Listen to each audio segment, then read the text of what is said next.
नमस्कार, मैं प्रवीण एलावत हूं। आप 90 डिग्री देख रहे हैं। कांग्रेस विधानसभा चुनावों में जो हार हुई है उसके बाद अभी तक कोई ऐसी खुलकर प्रतिक्रिया सामने नहीं आ रही है और ये शायद कांग्रेस के लिए सबसे जो बड़ी हार है। हरियाणा में जो कांग्रेस की राजनीतिक इतिहास की बात करें तो उसमें से एक है, वो इसे माना जाएगा। वरिष्ठ कांग्रेस के नेता हैं सतपाल पहलवान। लोकसभा चुनावों में काफ़ी मेहनत है इन्होंने दीपेंद्र हुड्डा के लिए कि उसका परिणाम सामने आया, लेकिन हरियाणा में आखिरकार कांग्रेस के लिए सुखद परिणाम क्यों सामने नहीं आए हैं, वो इनसे जानने की कोशिश करेंगे। पहलवान जी, आपका स्वागत है। सबसे पहले तो जी नमस्कार, धन्यवाद आपका। हर कोई आपका, आपके व्यूअर्स का।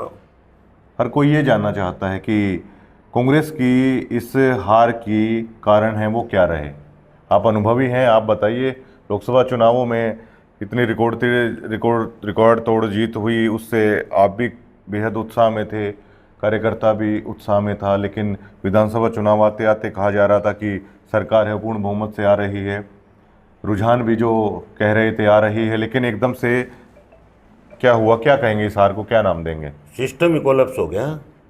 नाम क्या देंगे? प्रत्येक मीडिया, हर आदमी, जो पूरे हरियाणा प्रदेश के अंदर एक प्रचार था, जो कांग्रेस की जिस प्रकार से हवा बनाई गई और उस हवा को कन्वर्ट वोट में ना करवा पाना, तो कहीं ना कहीं मैं ये मानता हूँ कि ये पार्टी की कमजोरी है।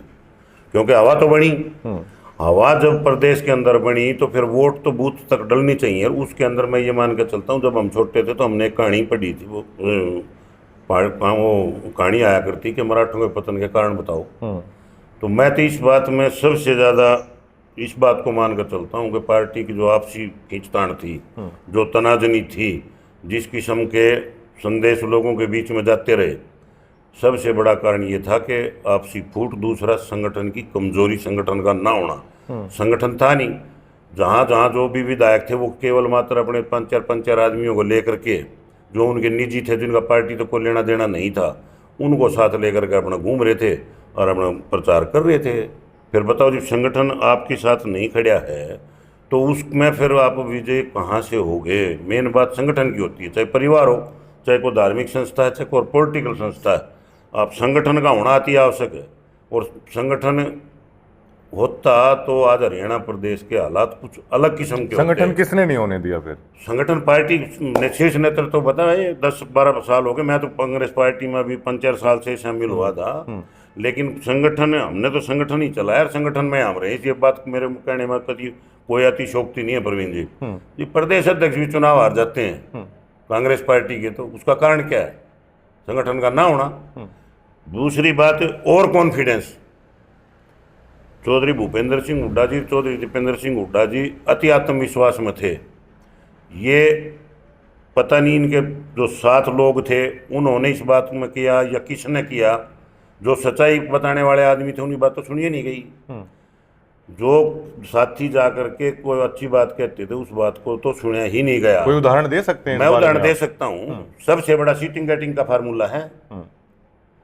सबसे इतनी ताकत जितनी इन 3 जिलों के अंदर लगानी पड़ी चौधरी भूपेंद्र सिंह हुड्डा, चौधरी दीपेंद्र सिंह हुड्डा को, अगर सीटिंग गेटिंग फार्मूले के तहत तो चौधरी भूपेंद्र सिंह हुड्डा ना चल करके नए बच्चों को टिकट देते तो आने की जरूरत नहीं थी। लोग जिता करके मॉडलता हूँ कि कोठी पे 14 के 14 विधायकों को छोड़ कर काम करते। लेकिन इसके क्योंकि चौधरी भूपेंद्र सिंह हुड्डा, चौधरी दीपेंद्र सिंह हुड्डा जी के विरुद्ध एंटी इनकमेंसी थी नहीं। लोग चाह रहे थे कि सरकार बने। जितनी ताकत यहाँ लगानी पड़ी वो सारी की सारी विधायकों के खिलाफ एंटी इनकमेंसी थी। और उस बात का उदाहरण आपने देख भी लिया होगा, बादलगढ़ में बार बार जाने के बावजूद भी राजेश जून 42,000 मतों से जीते। बीजेपी में चले गए वो तो आदमी दीपेंद्र हुड्डा के थे। देखो ऐसा है, वो उनकी अपना फैसला है। दीपेंद्र हुड्डा जी के बिल्कुल नज़दीकी आदमी थे और वो तो बार बार कहते भी रहे इस बात को, अगर भाई मैं चौधरी भूपेंद्र सिंह हुड्डा जी की चौखट पर जाऊंगा अपने भाइयों को लेकर के, अगर मैं विधायक बनता हूं तो मैं चौधरी भूपेंद्र सिंह हुड्डा जी का समर्थन करूंगा। आज उनकी मजबूरी होगी, किधर जाएं? जनता ने उनको एमएलए बना दिया, कल लोग कम मांगेंगे। और फिर मैं ये मान कर चलता हूं कि जितने भी विधायक हैं वो अपने नाम पर वोट मांगो। जो विधायक, हमें इस बात कहने में मेरे को कोई अतिशोक्ति नहीं है, जितने भी ये विधायक थे, चाहे उनमें रघुवीर कादियान जी थे, चाहे बादली से थे, चाहे झज्जर से थे, ये अपने नाम पर नाम वोट मांग करके केवल एक चौधर के नाम पर वोट मांगने का काम किया, भाई दीपेंद्र जी के नाम पर वोट मांगने का काम किया। ये अपनी प्रोग्रेस क्यों नहीं बताते? 4-4 3-3 बार के विधायक बन रहे हैं, अपने दम पर वोट मांगने की हिम्मत इनमें क्यों नहीं हुई? उसके पीछे क्या कारण है बताओ? केवल और केवल भाई दीपेंद्र सिंह हुड्डा जी के नाम पे, चौधरी भूपेंद्र सिंह हुड्डा जी के नाम पे अब वोट दे दो, वोट दे दो। ये चौधरी भूपेंद्र सिंह हुड्डा जी से तो ले लेते हैं वोट, ये लोग, ये चौधरी भूपेंद्र सिंह हुड्डा जी को क्या देने का काम करते हैं? ये विचारणीय विषय है, क्योंकि तीनों चारों कैंडिडेट केवल एक बात के ऊपर खड़े थे, अगर भाई चौधरी साहब के नाम के ऊपर वोट दे दो। चौधरी साहब के नाम पर तो वो लोगों ने वोट दी भी हैं, पहले भी दी हैं, आज भी उनके प्रति लोगों में कोई नाराजगी नहीं थी। लेकिन जो इतने चुनाव आए जहां 50-50 हजार मतों की जीत थी लोकसभा में, वो मत सुकड़ के कहीं 12 में आ गई, कहीं 13 में आ गई, कहीं 14 में आ गई। 30-30, 35-35 हजार वोट कोलैप्स होने का कारण क्या है? विधायकों के प्रति लोगों की नाराजगी। ये मेन मेरी जो ऑब्जर्वेशन है। नहीं तो 47,000 से बादली से जीत रहे थे, 43-44 हजार के समथिंग जज्जर से जीत रहे थे। क्या कप्तान बिरदाना 52,000 वोट जज्जर में लेके चले गए? तो आप इसको क्या समझोगे? आपसी फूट का आपने अभी जिक्र किया था, क्या वो इशारा जो कुमारी शैलजा और हुड्डा साहब के बीच में जो लगातार खींचतान का जो मैसेज गया, उसके ऊपर आपका? मैं उसको मान के चलता हूँ, क्योंकि शैलजा जी 10 दिन घर से नहीं निकली, तो लोगों के अंदर एक संदेश, आज जागरूकता है प्रवीण जी, कोई बात छुपाई हुई नहीं छिपती। जो जैसे ही शैलजा जी अपने घर के अंदर बैठी और एक दो वीडियो इस किस्म का वायरल हो गया कि जो पूरे हरियाणा में एक गलत दुष्प्रचार उस बात का किया गया, हालांकि उस बुजुर्ग व्यक्ति की ये मंशा नहीं थी कि भाई मैं किसी दलित को टारगेट करूं या आम भाषा करूं, उसके जोश में ला ले, आवेश में ला ले, उसके मुख से निकल गई, उसने वो गलती भी मान ली। लेकिन शैलजा जी जितनी लेट हुई, उसका गलत लोगों के अंदर प्रचार गया और उस प्रचार ने काफ़ी कांग्रेस को नुकसान करने का काम किया। चौधरी भूपेंद्र सिंह हुड्डा जी ने जो बात कही, थोड़ा लेट कही। चौधरी भूपेंद्र सिंह हुड्डा जी सम्मानित नेता हैं, आदरणीय भी हैं, और हम भी ये चाह रहे थे कि राज आजा। अब ये तो एमएलए बन के खड़े हो गए। परवीन जी, मैंने संगठन चलाया, मेरे बात तक कुछ नहीं आया। जो कांग्रेस पार्टी का कार्यकर्ता 10-15 साल से बैठा है, खर्चे पार्टी के ऊपर कर रहा है, पूरी मेहनत कर रहा है, उस जज्जर में उसको क्या लाभ मिलेगा जी? एक विधायक बनाने से विकास थोड़ा हो जाएगा, इन्हें फिर कह देना है। अगर सरकार हमारी बनती तो हमारा विकास होता। तो कहीं ना कहीं मैं ये मान कर चलता हूँ कि कार्यकर्ता की भी जो अवहेलना की जाती है ना, मैंने पहली दफा ऐसा देखा है कि कोई भी विधायक अपने हल्के के कार्यकर्ता को संतुष्ट नहीं कर रहा, ना साथ लेकर चलने की कोशिश करता, कहीं ना कहीं एक गैप बना कर रखता है। और वो गैप आपने देखा भी होगा, जिस किस्म के हल्के में आप घूमे हो, मैं तो ज़्यादा नहीं निकला, जिस किस्म से लीगल के अंदर जो हरकत हुई, वो सम्मानित साथी थे, तस्वीरों कांग्रेस पार्टी के कार्यकर्ता थे, वो मुस्लिम लीग के नहीं थे, ना बीएसपी के थे। और फिर उन्हीं का गांव और उन्हीं का स्टेज, और इतने सम्मानित आदमी, रघुवीर जी हमारे से काफ़ी सम्मानित नेता भी हैं और काफ़ी बुजुर्ग भी हैं, लेकिन उनको ये करना शोभा नहीं देता। जिस किस्म का ये मीडिया वीडियो के अंदर मैंने देखा, तो वो व्यवहार ठीक नहीं था। और अच्छा, आप ये बताइए कि कहा जा रहा है कि अधिकतर सीटें 90 में से 78 सीटें हैं जो हुड्डा साहब ने जिसको कहा उसको दी गई, टोटली होल्ड हुड्डा साहब का रहा। अब ये इतनी जो करारी हार हुई है, इसकी नैतिक जिम्मेवारी किस पर तय होनी चाहिए? नैतिक जिम्मेवारी तो सारे की है, जो शीर्ष नेतृत्व होने की जिम्मेवारी है। अब सरकार तो बन जाए तो बेनिफिट मैं ले लूँ, नहीं आर्जत और कौन देगा? हाँ, हुड्डा साहब को लेनी चाहिए। देखो, हुड्डा साहब को बिल्कुल लेनी चाहिए, मैं तो इस बात का पक्षधर हूँ। शैलजा जी क्यों इस बात को डिनाई नहीं कर रहा, शैलजा जी को भी इस बात को लेनी चाहिए। परवीन जी, मैं एक बात मानता हूँ, दोनों कांग्रेस पार्टी के पहलू, दोनों पे एक पैर सिक्के के पहलू हैं। शैलजा जी को पार्टी में कभी भी आदमी बड़ा नहीं होता, पार्टी बड़ी होती है। अगर कोई आदमी ये मान कर चलेगा ना, अगर मैं पार्टी से बड़ा हूँ, तो फिर वो पार्टी चलेगी नहीं। शैलजा जी ने भी ये लेट कराया, उसका नुकसान भोगना पड़ा। दूसरा, कई संदेश इसके थे जो मैं आपको ऑन कैमरे नहीं बता सकता, ऑफ द रिकॉर्ड बता दूंगा कि एक विशेष बात जो चली लोगों के अंदर, वो इस किस्म की चली कि उसका कांग्रेस पार्टी को भारी नुकसान उठाना पड़ा। आगे कांग्रेस पार्टी के क्या हालात हरियाणा में होंगे, और खासकर हुड्डा साहब की राजनीति के अंत की क्या शुरुआत इसे कहेंगे या यहाँ से संभलेंगे? देखो, राजनीति के अंदर प्रवीण जी अंत कभी किसी का नहीं था। तो बंसीलाल को एक बार लोग कहने लग गए थे कि भाई बंसीलाल जी खत्म हो चुके हैं। उन्होंने अपनी पार्टी बनाई, गठन कराया, मेहनत करी, संगठन को खड़ा किया, हरियाणा प्रदेश के मुख्यमंत्री बने। लेकिन मैं ये मान कर चलता हूँ कि अब की बार इतना सुनहरा अवसर था, किस कारण से खोया, क्यों खोया, एम में खोया, किसने खोया, वो इस माहौल पर दोबारा लाने के लिए संगठन को मजबूत करना पड़ेगा, संगठन दोबारा से खड़ा करना पड़ेगा और काफ़ी लंबी लड़ाई लड़नी पड़ सकती है। ऐसा मौका दोबारा नहीं आएगा, क्योंकि अब की बार चुनाव में काफ़ी लोगों की ये उपेक्षा आकांक्षा थी कि भाई हमारी सरकार बन गई, हमारी सरकार बन गई। इस बात के ऊपर लोग कितने दिन तक टिके रहेंगे? भाई लोगों को तो जज्जर जैसे जिला है, एक राजनीतिक विचारधारा से हटकर अगर हम चलते हैं तो पिछले 5 साल कोई काम नहीं हुआ। क्योंकि अगर रोहतक अपना चौधरी भूपेंद्र सिंह हुड्डा जी मुख्यमंत्री होते या यहाँ से भारतीय जनता पार्टी के 2 MLA भी होते तो वो कम से कम लड़े भिड़ का अपने जिले का हक तो लेकर के आ सकते थे। आज सेम वही हालात आज हो गए। 5 साल ये चले गए। 5-10 साल जाने का मतलब आप ये समझो हल्का आपका 20 साल पीछे चला गया। तो ये इस किस्म की बात के ऊपर कांग्रेस पार्टी के सीनियर नेताओं को बैठकर मंथन करना पड़ेगा। नहीं तो ये मैं मान कर चलता हूँ कि बहुत ये मान कर चलो कि देड़ के ऊपर राज आ गया था, खुद बाहर काट दिया धक्का मार के। क्या दीपेंद्र हुड्डा की राजनीतिक काबिलियत पर कोई सवालिया निशान उठेंगे इस हार के बाद? क्योंकि हेलीकॉप्टर तो दीपेंद्र हुड्डा या भूपेंद्र हुड्डा साहब का ही उड़ रहा था, प्रचार तो यही लोग कर रहे थे। तो क्या दीपेंद्र की राजनीतिक काबिलियत पर कोई सवालिया निशान उठेंगे इसके बाद? देखो, ऐसा सवाल तो प्रवीण जी काबिलियत पर उठते ही रहते हैं। राजनीति के ऐसा मंच है जिसके ऊपर किसी के भी ऊपर आप सवाल उठा सकते हो जी। लेकिन मैं एक बात मान कर चलता हूँ कि दीपेंद्र जी को भी थोड़ा जो इसके सराउंडिंग में मेरे को नहीं मालूम कौन है, उनसे बाहर निकलना पड़ेगा। जो आम आदमी एक बात कहता है ना, उस बात को सुनना पड़ेगा। जो ग्राउंड में जो वर्कर है, वो जो मेहनत करता है, उसको फील्ड का पता होता है कहाँ क्या है।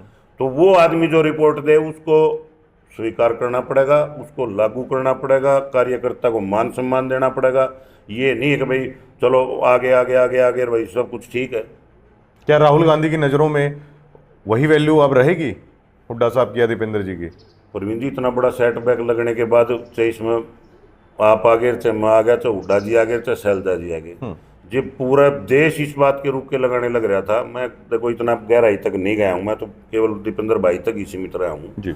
लेकिन इतना बड़ा सेटबैक लगा कि एक प्रदेश में सरकार बनती बनती, जो अहम प्रदेश है, जो तकरीबन उत्तर भारत के राजनीति की दिशा और दशा को तय करता है, उस प्रदेश का हाथ से चला जाना, आया हुआ चला जाना, राज बिल्कुल दरवाजे पर दस्तक दे रहा था, वो राज चला गया, तो कहीं ना कहीं आहत तो होंगे।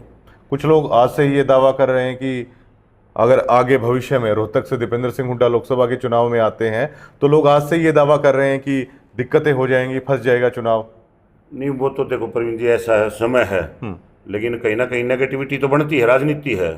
कहीं कोई किसी बात को लेकर के नाराज हो गया, कहीं कोई किसी बात को लेकर के नाराज हो गया, किसी कोई न्यू छोटी मोटी बात किसी की आ गई, या फिर काम ना होए, क्योंकि कितने दिन तक वर्कर इंतजार करेगा आप यूं बताओ। वो वर्कर कहीं ना कहीं तो एडजस्ट होगा। जो लोयल है पार्टी का वो तो डटा रहेगा, लेकिन जो आम आदमी है, आम जो वोटर है, वो तो ये सोच कर चलेगा ना भाई तेरे 5 साल कैसे कटेंगे। तो सबसे बड़ा मैं ये मान कर चलता हूँ, इस चुनाव में सरकार तो बनी नहीं, जो सबसे ज्यादा नुकसान हुआ वो पार्टी के कार्यकर्ताओं का हुआ है।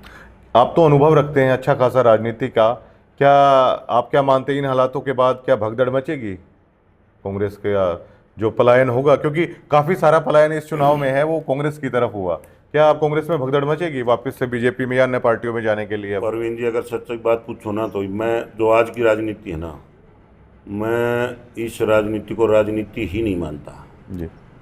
सुबह कहीं, शाम कहीं, दोपहर कहीं, अगले दिन कहीं, कुल मिलाकर के भगदड़ तो इसलिए क्योंकि बीजेपी को जरूरत नहीं, बीजेपी के पास पूर्ण बहुमत है, उनको जरूरत क्या है किसी को छेड़ने की।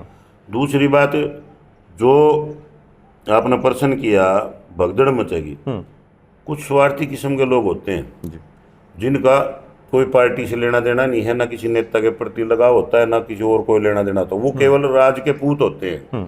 जिसका राज आ जाएगा उसकी नमस्ते करने वो चले जाते जी। हैं। एक तो विशेष करके ऐसे लोगों की पहचान पार्टी को करनी जरूरी है जी। कि भाई ये कौन लोग हैं जो जब आपका राजा हो तो आप दो राजा हैं, बीजेपी का राजा हो तो बीजेपी के पास चले जाएं। पहले ये कहा जाता था कि रोहतक जज्जर सोनीपत के नेता हैं, लेकिन जो परिणाम आए हैं तो उसमें तो अब सोनीपत को तो छोड़ ही दीजिए। काफी दुखद परिणाम है। ये तो रोहतक जज्जर, क्या ये कहना गलत होगा कि केवल रोहतक जज्जर के नेता भी मुश्किल से रहे हैं इस चुनाव के बाद दीपेंद्र हुड्डा?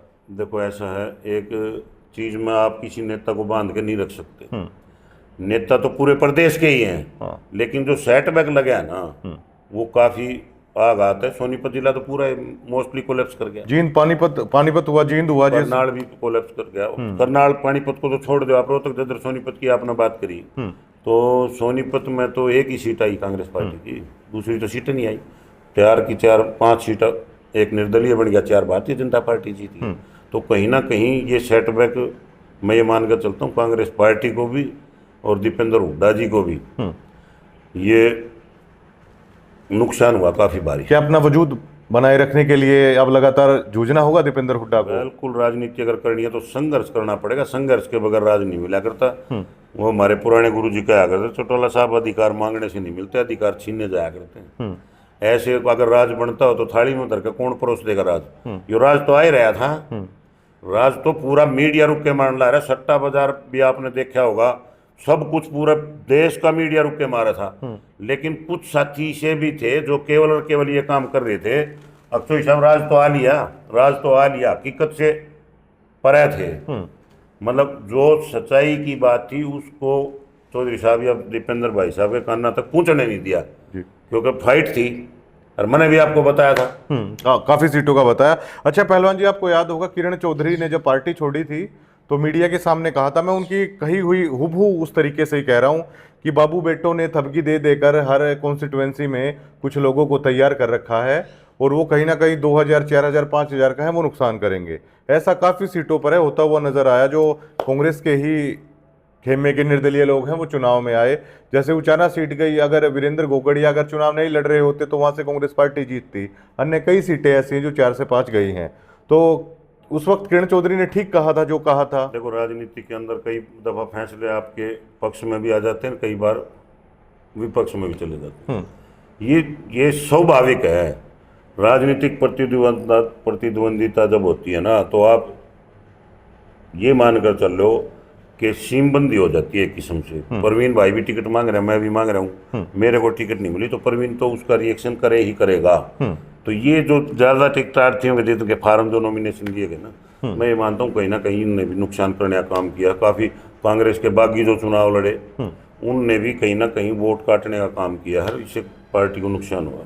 दीपेंद्र हुड्डा के लिए कोई ऐसी सलाह जो आगे जिस पे उन्हें चलना चाहिए और कुछ चीजें बदलनी चाहिए?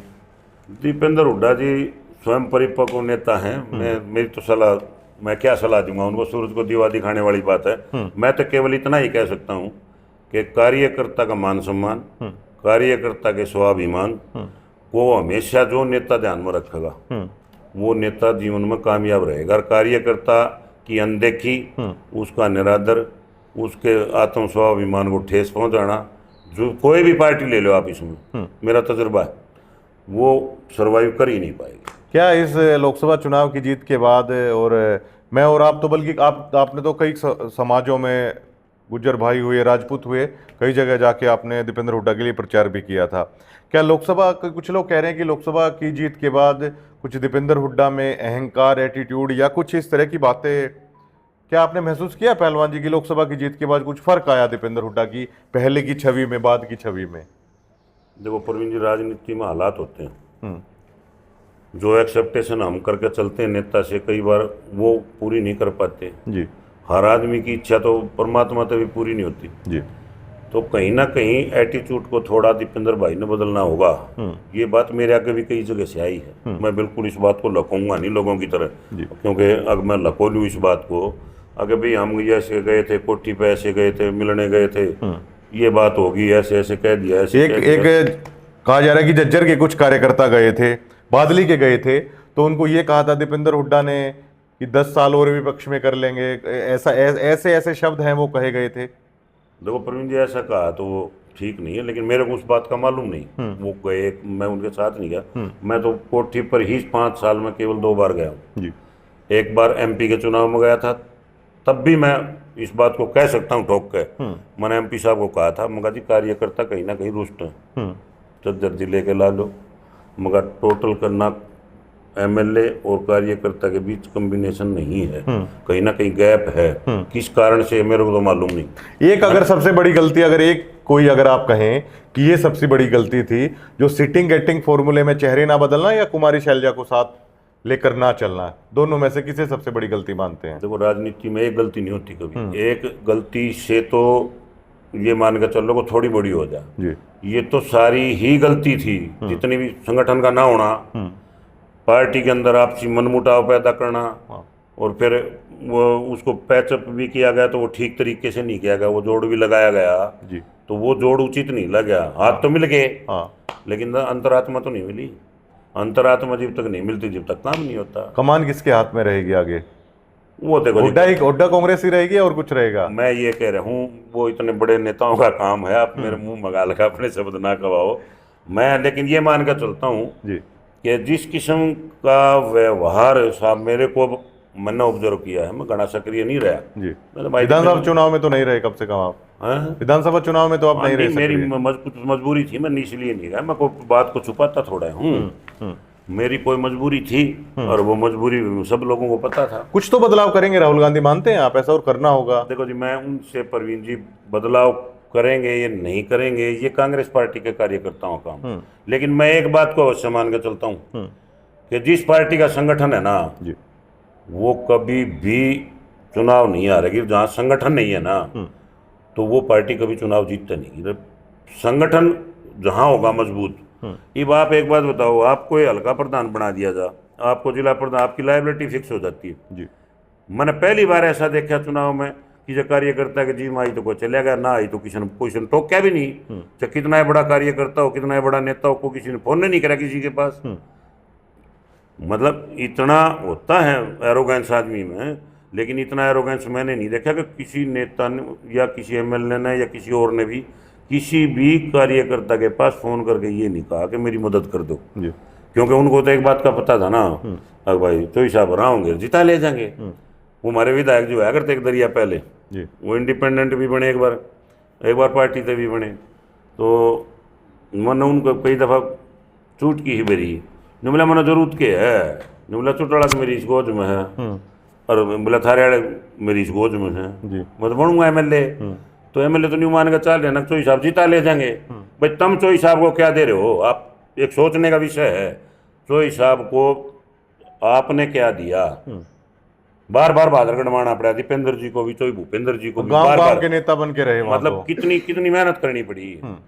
और यही हाल यहाँ था, चोई साहब भी आए, नहीं तो झज्जर जिले में अगर इनके प्रति लोगों में एंटी इनकम्बेंसी नहीं होती या सोनीपत में नहीं होती तो फिर ये मान कर चलो ना, अपने आप यो पूरे का पूरा समय जो था यो बाहर हरियाणा प्रदेश में लगाने का काम मिलता जी। फिर एक जो बड़ी चीज मेरे को महसूस हुई परवीन, मैं बिल्कुल कहने से हिचकिचाता नहीं, हमेशा बड़े बूढ़े एक बात कहा ना, जात बड़ी नहीं होती जमात बड़ी होती है। जी। कांग्रेस पार्टी के संगठन में जो मैंने देखा, वो अदर कास्ट का कोई भी प्रमुख चेहरा नहीं था जो कि अपने समाज के ऊपर प्रभाव डाल सके।